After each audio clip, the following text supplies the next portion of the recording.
ఈ నా సమీకృత ప్రకృతి వ్యవసాయంలో భాగంగా ఒక ఎకరం అండి, అంటే ఎటు చూసినా కానీ 200 అడుగులు 200 అడుగులు ఉందండి. దీంట్లో చెరువు తవ్వుకున్నాను.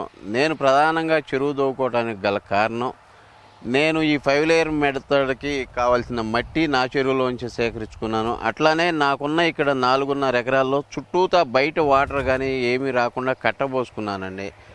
ఆ కట్టని వేస్ట్ అవ్వకుండా కొబ్బరిలో పెట్టాను. కొబ్బరికి మధ్యలో ఎర్రచందం, శ్రీగంధం మొక్కలు పెట్టానండి. చెరువు గట్టు మీద కూడా ఈ ఉన్న వేప చెట్లన్నీ సహజసిద్ధంగా మొలిసినాయి. ఈ వేప చెట్లు కూడా నా వ్యవసాయానికి ఉపయోగపడతాయి.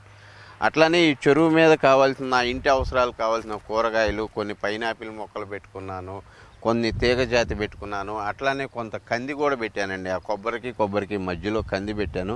కంది నేను ఒక కాపు కోసానండి, వచ్చింది. మళ్ళీ వదిలేస్తే ఇగుర్లు వస్తున్నాయి. అట్లానే ఈ చెరువులో ఉన్న నీళ్లు నాకు సమ్మర్లో నీళ్లు కొరత అయినప్పుడు ఈ చెరువులో నీళ్లు వాడుకుంటాను. వర్షాకాలం నీరు ఫుల్గా ఉన్నప్పుడు కొన్ని చేపలు దీంట్లో వదులుతానండి. నా దగ్గర వచ్చే ఆవు పేడ కానీ కోళ్ళ ఎరువు కానీ దీంట్లో వేస్తాను. అవే సహజసిద్ధంగా పెరిగేటట్టు వదిలేస్తానండి. వాటంతటికి అవే అనమాట. ఇక్కడ ప్రధానంగా ఉన్న ఈ భూమిలో కొంచెం వాటర్ సవ్వగా ఉంటాయండి. అందుకని చెప్పి వర్షాకాలం చెరువు నిండా స్టోర్ చేసుకుంటాను. నా పంటలకు కావాల్సినప్పుడు యాసంకాలం నేను ఈ చెరువులో నీళ్ళే వాడుకుంటూ ఉంటానండి. నాకు ఈ చెరువు వలన ప్రధాన ఉపయోగం ఏంటంటే చేపలు ఉంటాయి, నీళ్లు ఉపయోగపడతాయి. నాకు కావాల్సిన మట్టి అంతా ఈ చెరువులో నుంచే తీసుకున్నానండి. అట్లానే ఈ చెరువు గట్లు కూడా వేస్ట్ కానివ్వకుండా ఏదో పంట పండిస్తూ ఉంటానండి. చెరువు గట్ల మీద కూడా మొత్తం నాకున్న ఏరియాలో 100 కొబ్బరి మొక్కలు దాకా పెట్టానండి.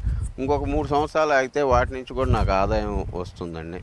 అట్లా ఫస్ట్ ఈ ప్రకృతి వ్యవసాయంలో ఫస్ట్ కష్టపడాలి, మన భూమిని మనం మార్చుకోవాలి. ఎక్కడా ఖాళీ లేకుండా ఏదో మొక్క పెడతా ఉండాలండి. అప్పుడే మనం దాని నుంచి లబ్ధి పొందుతూ ఉంటామండి. కొన్ని దీర్ఘకాలికంగా ఉంటాయి, కొన్ని అప్పుడప్పుడు స్వల్పకాలిక పంటలు ఉంటాయండి. రెంటిని మిక్స్ చేసి పండించుకుని దాన్ని ప్రతి ఒక్క అంగుళం నేలని యూటిలైజ్ చేసుకున్నప్పుడే మనం అన్ని విధాలా తట్టుకోగలుగుతామండి.